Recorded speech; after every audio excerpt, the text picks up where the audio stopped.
ẹ wò mo ń ṣe fídíò yìí torí pé mo fẹ́ correct àwọn nǹkan tí mo sọ earlier on.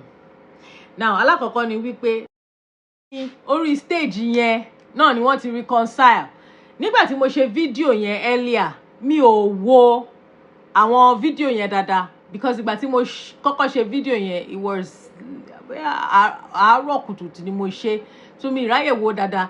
Later in the day nígbà tí mo wà less busy tí mo wò tí mo dẹ̀ tí wọ́n rí comment mo rí pé mi wo kíní dáadáa o.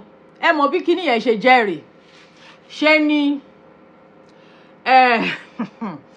K1 lọ sí party Bashiri mi, Bisola Badmus náà wà ńbẹ̀, ọmọ Bisola Badmus náà dẹ̀ wà ńbẹ̀. Ṣé mọ̀ Bisola Badmus ààrẹ ò yá, so ó possible pé ìgbà míì torí tẹ́ bá rántí nínú interview ẹ̀yẹn ó sọ pé òun máa ń gbàgbé nǹkan, so ti torí ẹ̀ ló ṣe jẹ́ pé ọmọ yẹn tẹ̀lé lọ. Ọmọ yẹn kẹ̀ 13 years ni, ọmọ 13 years teenager ni, ó ti gbọ́n right, torí ẹ̀ ló ṣe tẹ̀lé màmá ẹ̀ lọ sí party yẹn.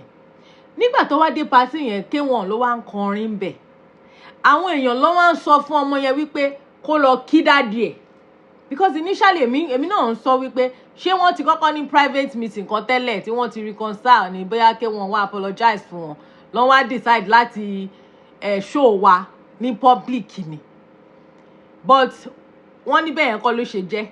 Àwọn èèyàn ló ń sọ ẹ mọ̀ kí bàbá ẹ̀ wà ń bẹ̀, bàbá yẹn kẹ̀ kò dẹ̀ deny ẹ̀ láti ilẹ̀, okay, so àwọn èèyàn ló ń sọ fún pé lọ kí bàbá ẹ̀. Wọ́n ní nígbà tọmọ yẹn wá lọ kí bàbá ẹ̀, tẹ́yìn náà bá dẹ̀ wo fídíò yẹn dáadáa ẹ máa rí wípé K1 ò mọ ẹni tó jẹ́, so kò dá ojú ọmọ yẹn mọ̀. That is ọmọ tí ọmọ yẹn kò rí ọmọ yẹn for a very long time. Àwọn èèyàn tó wá sọ fún bàbá wípé ọmọ yín rèé Malik ni K1 wá ń pariwo ọmọ ti bọ̀ wálé. Kí ló mean by ọmọ ti bọ̀ wálé yẹn?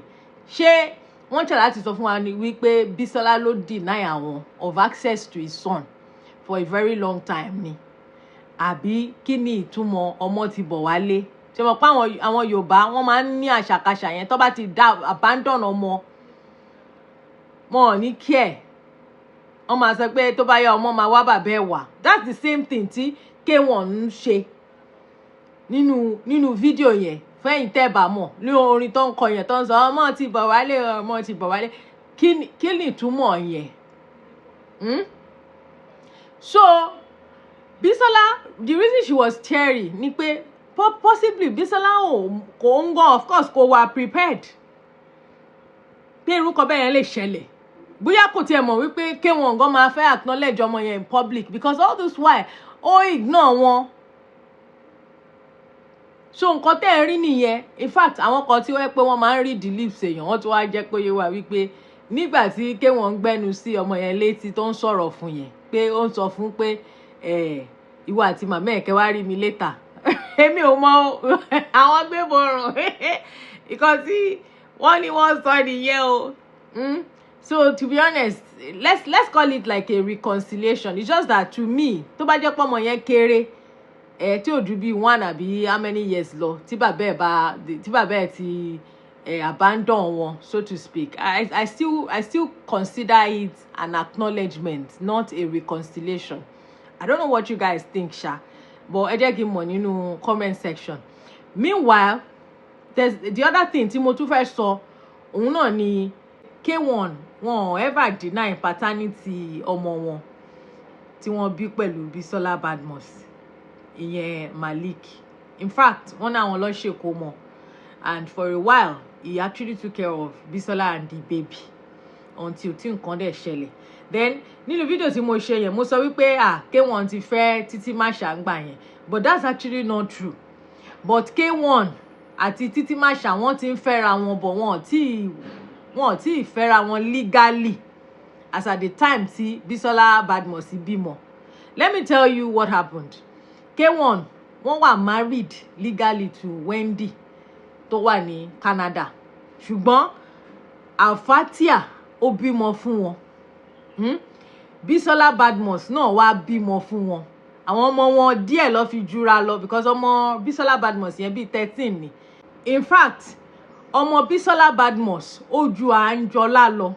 Anjola dẹ̀ ni first born Títí lọ́dọ̀ K1. Ṣé you understand?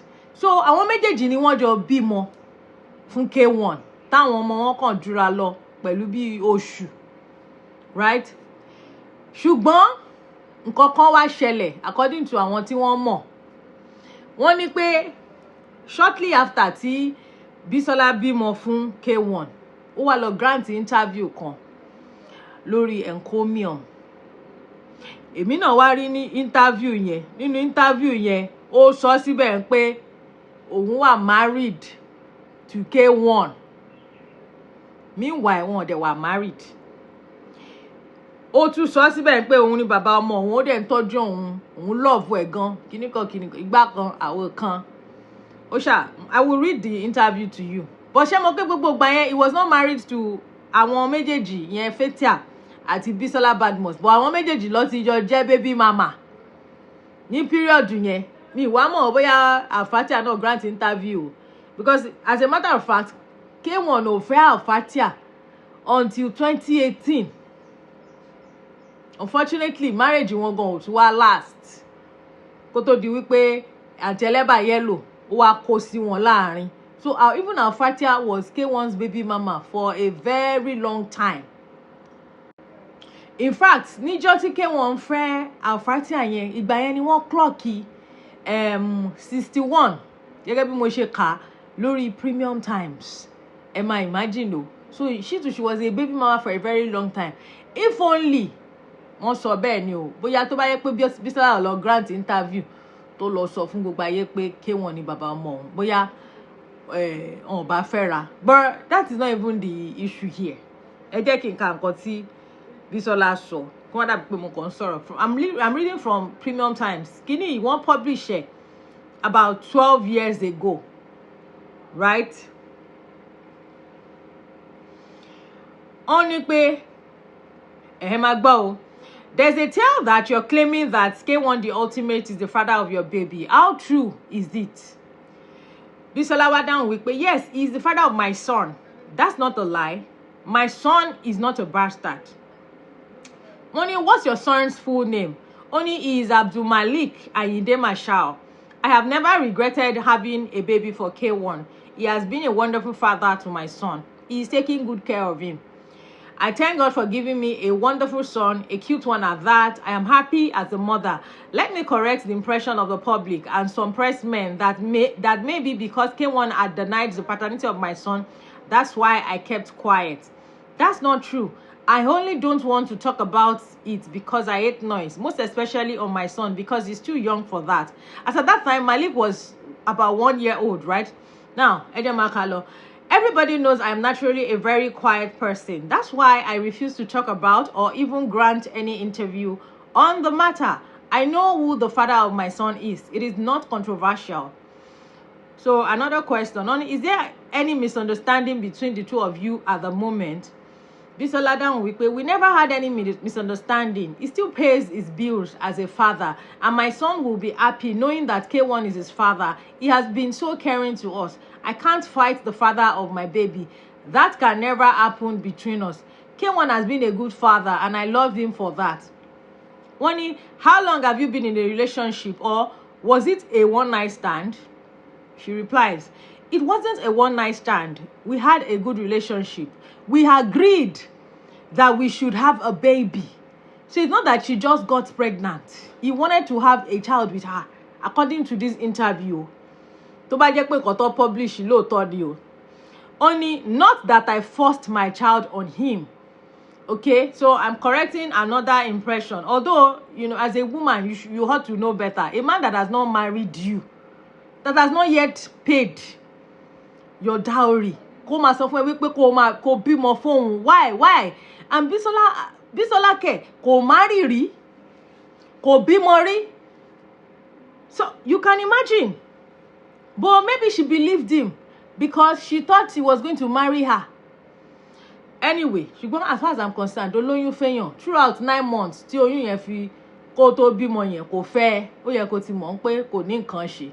But too late give blanket statements, no, because Fathia Opeyemi, that's our Fathia, was very patient with K1 and he married her.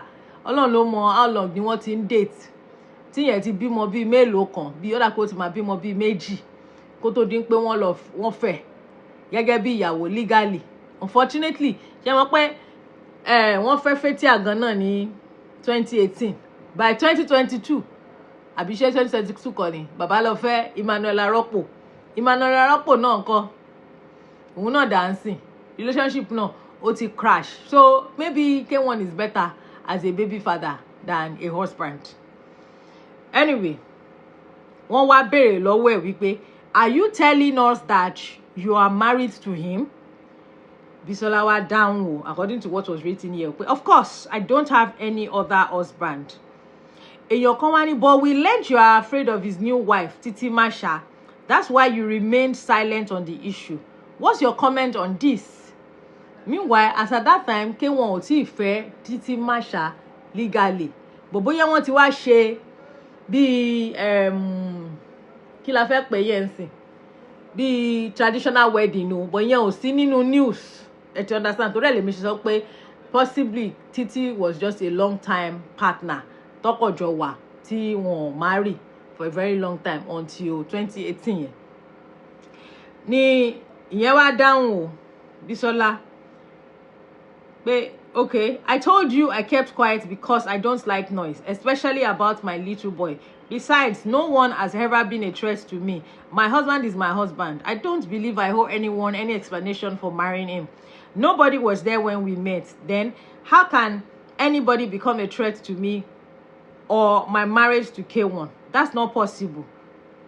So that's all. Anyway, leave my marriage for me for now. That's not the real reason I decided to grant this interview. It's just a kind of digression. Probably she shouldn't have even spoken about it at all. Because according to some people on Facebook, they're saying that they already had an agreement that she was not going to make their relationship public. Right? But for one reason or the other, she granted this interview. Mi mọ nǹkan tó ṣẹlẹ̀. But only lẹ́yìn tí Aunty Bisola grant interview yìí, ni K1 turn against it. But is that enough láti má san bills ọmọ ẹ̀ mọ́, even if you don't want the mother anymore? Okay, ìwọ àti ẹ̀ ti agree pé nǹkan báyìí lẹ máa ṣe, ìyá ẹ̀ dẹ̀ go against kíní yẹn, ṣé enough reason nìyẹn kẹ́ ẹ má rí ọmọ mọ́, kẹ́ ẹ má san bills mọ́? And as at the time she granted this interview, ọmọ yẹn was barely 1 year old. So mi wá mọ̀ ọ́ ṣe láti ìgbà yẹn náà ni wọ́n ti san bills ọmọ yẹn títí dìgbà tọ́mọ pé 13 tí ẹ wá lọ ń reconcile stage